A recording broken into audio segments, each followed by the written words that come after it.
Bonjour à tous et bienvenue pour un nouvel épisode de Bienvenue Hebdo. Aujourd'hui, nous partons à la rencontre de Fabrice Malagola, conseiller en gestion patrimoine.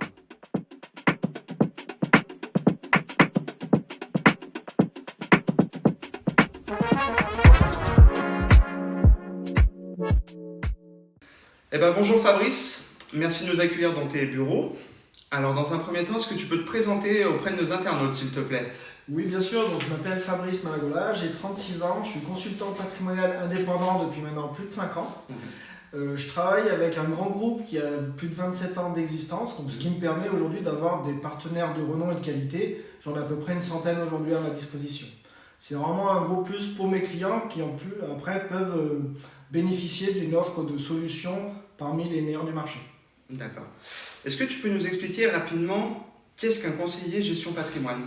Aujourd'hui, mon métier, c'est simple, c'est de trouver, de mettre en place des solutions pour aider les personnes à se constituer du patrimoine, à préparer leur retraite, à optimiser leur fiscalité et à apporter une sécurité accrue à leur famille.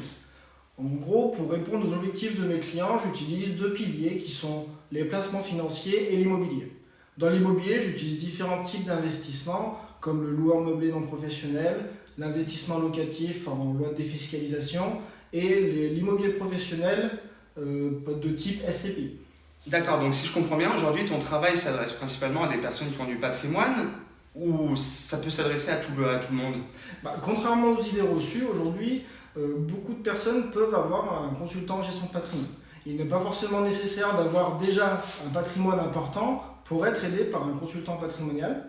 Au contraire, moi, mon métier, ça va être d'aider les gens à se créer du patrimoine ou à accroître ou consolider leur patrimoine déjà existant.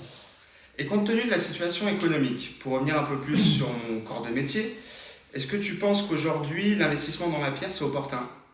Donc d'abord, pour savoir si on fait un bon investissement, il faut connaître les paramètres importants. Pour moi, un paramètre important lorsqu'on fait un investissement, c'est le facteur rendement-risque.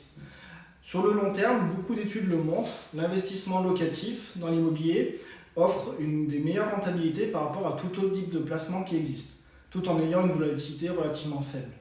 Ensuite, dans l'immobilier, ce qui est important de regarder, c'est les conditions de financement. Donc les conditions de financement, comment sont-elles aujourd'hui ? Elles ont légèrement évolué du fait de la crise, avec des légères remontées de taux, des apports personnels un peu plus demandés au niveau des banques. Mais si on prend du recul par rapport à tout ça, ça reste des conditions qui sont plutôt correctes, même très, très attractives, avec des taux historiquement bas. Après, pour revenir sur le financement, lorsqu'on cherche un financement, il faut toujours s'entourer d'un bon courtier pour trouver la meilleure solution de financement. Alors ensuite, pour finir, pour résumer tout ça, pour répondre à ta question, oui, pour moi, l'investissement dans la pierre est opportun malgré la situation et l'immobilier restera une valeur refuge pour bon nombre de Français. D'accord, donc si je comprends bien, aujourd'hui, la pierre, ça peut être un excellent moyen de protéger son capital. Oui, après moi, ce que je dis tout le temps à mes clients, pour protéger au maximum son patrimoine, il faut d'abord, la première règle, c'est de diversifier au maximum.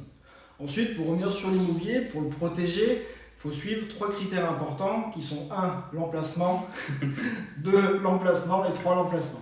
Ça fait un peu cliché de répondre comme ça, mais aujourd'hui, quand on regarde l'immobilier, le critère le plus important, ça restera quand même toujours l'emplacement. Après, autre point important quand on fait de l'immobilier que beaucoup de personnes oublient, c'est qu'on se protège, on protège notre famille pendant toute la durée du financement parce qu'on souscrit une assurance décès invalidité qui nous couvre, bien sûr, en cas de décès, en cas d'aléa de la vie. Donc après, quoi qu'il arrive, lorsqu'on fait des investissements dans l'immobilier, il faut toujours s'entourer de bons professionnels, que ce soit les agents immobiliers, les courtiers ou les gestionnaires de patrimoine. Il faut toujours avoir ces personnes-là autour de soi pour avoir un bon suivi et être accompagné dans la durée. D'accord. Eh bien Fabrice, il ne me reste plus qu'à te remercier pour toutes ces réponses. Merci à toi. Je pense qu'on va devoir refaire un autre épisode, mais plus centré sur l'investissement sur ce coup-là. Et quant à nous, je vous dis à la semaine prochaine. Si vous avez des questions, n'hésitez pas à les poser en commentaire et surtout à aller liker la page de Fabrice Malagola-pro sur Facebook. Passez une bonne fin de journée. Au revoir. Au revoir.